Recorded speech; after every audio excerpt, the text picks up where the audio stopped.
स्वागत है आप सभी दोस्तों का आज की इस नई वीडियो में। प्रधानमंत्री आवास योजना को लेकर के कुछ नई अपडेट आ चुकी हैं। डॉक्यूमेंट को लेकर के यदि आप डॉक्यूमेंट बनवाने जा रहे हैं या बनवा चुके हैं तो कुछ विशेष बातों का ध्यान रखिए, अन्यथा आपको प्रधानमंत्री आवास योजना नहीं मिल पाएगी। बहुत सारे लोग इसमें आवेदन करे भी हैं और बहुत लोग अभी कर रहे हैं। आवेदन करने के बाद यदि आपका आवेदन स्वीकार हो जाता है लेकिन डॉक्यूमेंट में आपने गलती की हुई है, डॉक्यूमेंट आप तो सही बनवाओ लेकिन अधिकारी उसमें कुछ न कुछ ऐसा भर देते हैं, लिख देते हैं जो गलती सत्यापन में पास नहीं होती है और आपका नाम होते हुए भी आपको आवास का लाभ नहीं मिल पाता है। यदि आपके डॉक्यूमेंट सही बने रहेंगे तो आपको 1 महीने के अंदर भी पैसा मिल जाएगा आपके खाते में। अब दोस्तों यहाँ पर ध्यान देने योग्य कुछ बातें हैं जो डॉक्यूमेंट बनवाते समय आपको ध्यान रखनी है और कौन कौन से डॉक्यूमेंट बनवाएंगे और उसमें क्या लिखवाएंगे, जैसे कि आय प्रमाण पत्र हो गया और भी बहुत सारे डॉक्यूमेंट इसमें लगेंगे। तो सारी चीजें मैं यहाँ पर आपको क्लियर करने वाली हूँ, ध्यान से देखिएगा। दोस्तों, प्रधानमंत्री आवास योजना का आवेदन हो रहा है 2025 में। प्रधानमंत्री आवास योजना फेज 2 चल रही है। बहुत जगह आवेदन लोगों ने कर दिए हैं और बहुत सारे लोग अभी आवेदन कर रहे हैं। दोस्तों, प्रधानमंत्री आवास योजना में आवेदन करने के लिए सरकार ने सर्वेयर अधिकारी गांव-गांव भेजे हैं जो लोगों का फार्म भर रहे हैं। लेकिन यदि आपका फार्म सर्वेयर अधिकारी ने नहीं भरा है या कोई कारणवश आप नहीं भरवा पाए हैं तो आप खुद भी अपना फार्म घर बैठे अपने मोबाइल से भर सकते हैं।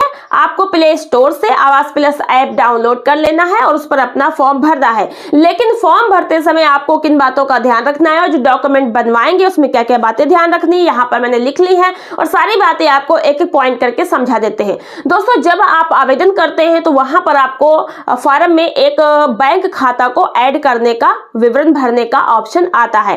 तो अगर आपका बैंक खाता खुला है तो आप भर दीजिए, नहीं खुला है तो खाता खुलवाकर आप बाद में भी उसमें विवरण भर सकते हैं।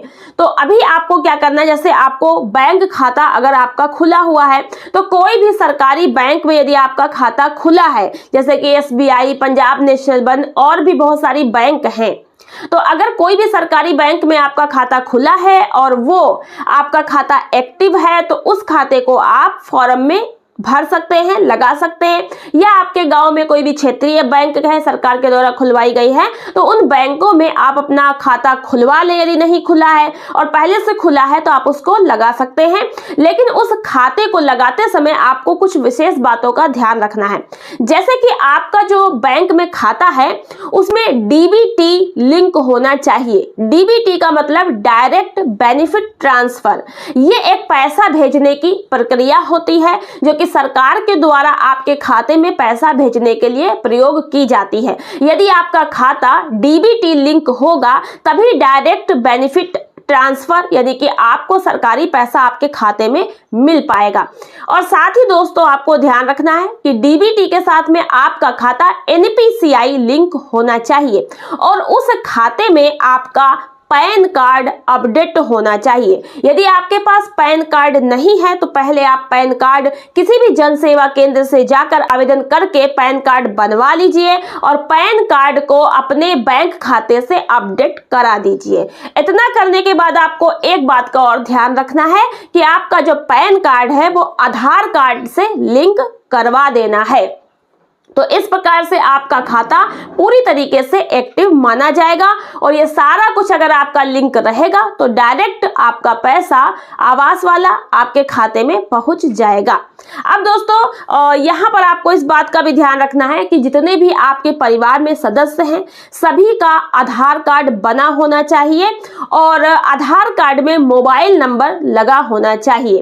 तो आधार कार्ड में मोबाइल नंबर लगा रहेगा और बैंक खाते में भी मोबाइल नंबर लिंक करा देना आपके लिए जरूरी है। तो बैंक खाते में मोबाइल नंबर, आधार लिंक दोनों होना चाहिए, पैन कार्ड अपडेट होना चाहिए, पैन कार्ड आधार से लिंक होना चाहिए और NPCI DBT बैंक खाते में लिंक होना चाहिए। परिवार में जितने भी सदस्य हैं सबका आधार कार्ड और सारे के आधार कार्ड जो हैं वो बैंक खाते से लिंक और प्लस उसमें मोबाइल ऐड होना चाहिए। इतना सब कुछ आप करा लीजिएगा। उसके बाद अगला पॉइंट है कि राशन कार्ड। परिवार में जितने भी सदस्य होते हैं, 5 हैं, 10 हैं, 20 हैं, जो भी हैं आपके परिवार के लोग, तो उनमें जो है जो आपका राशन कार्ड होगा तो किसी एक के नाम से तो आप आवेदन करोगे ही प्रधानमंत्री योजना का आवास वाला।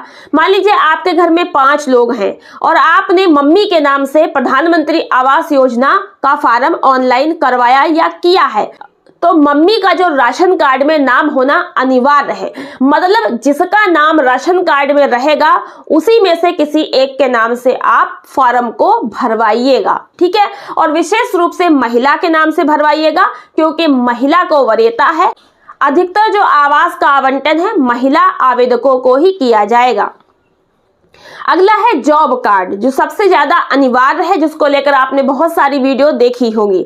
दोस्तों जॉब कार्ड का मतलब होता है कि ऐसा कोई काम जो आप मजदूरी कर रहे हो उसका एक कार्ड बनता है। तो बहुत सारे लोग मनरेगा में मजदूरी करते हैं, उसका भी कार्ड होता है, मनरेगा मजदूरी वाला कार्ड होता है और उसमें आपकी जो भी मजदूरी आप करने जाते हो वो चढ़ाई जाती है, उसका पैसा आपको दिया जाता है। तो मनरेगा का भी जॉब कार्ड होता है, बहुत लोग का बना होगा, नहीं बना है तो बनवा लीजिएगा जाके ब्लॉक वगैरह पे, या फिर अपने ग्राम के सचिव से मिलकर आप जॉब कार्ड बनवा सकते हैं। इसके अलावा अन्य भी मजदूरी होती है, जैसे मनरेगा के अलावा आप किसी विभाग में या कहीं मजदूरी कर रहे हैं तो उस मजदूरी के काम का भी एक जॉब कार्ड ब्लॉक स्तर से बनाया जाता है। तो यदि आप मनरेगा के इतर कोई दूसरी जगह मजदूरी कर रहे हैं और उसका भी अगर आपको जॉब कार्ड बनता है आपके ऑफिस से या बना है तो वो भी आप लगा सकते हो।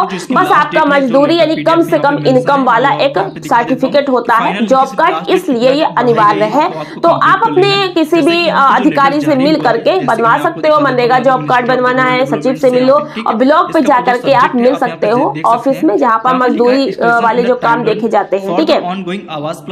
तो इतना आपको करना है कि जॉब कार्ड अनिवार्य है, इसको आपको बनवा लेना है। फॉर्म भरते समय आप इसको लगाएंगे तो अच्छी बात है, नहीं तो आप फॉर्म भरने के बाद भी इसको बनवा करके उसमें अपडेट करा सकते हैं। अब मनरेगा जॉब कार्ड क्यों जरूरी है? क्योंकि इससे कम से कम आमदनी का पता चलता है और सरकार की प्राथमिकता है कि जो सबसे कम आमदनी वाले लोग होंगे पहले उनको वरीयता दी जाएगी और आवास का पहला आवंटन गरीब तबके के लोगों को किया जाएगा। जब उससे आवास बच जाएंगे तो उनसे थोड़ा ऊपर वाली आमदनी के लोगों को दिया जाएगा। अगला पॉइंट है कि जिसके नाम से आप आवेदन कर रहे हैं परिवार में उसका वोटर कार्ड भी अनिवार्य है, यानी आपका वोटर कार्ड भी देखा जाएगा, वोटर आईडी आपके पास होनी चाहिए। फिर आपके पास पासपोर्ट साइज के फोटो होने चाहिए जिसके नाम से आप आवेदन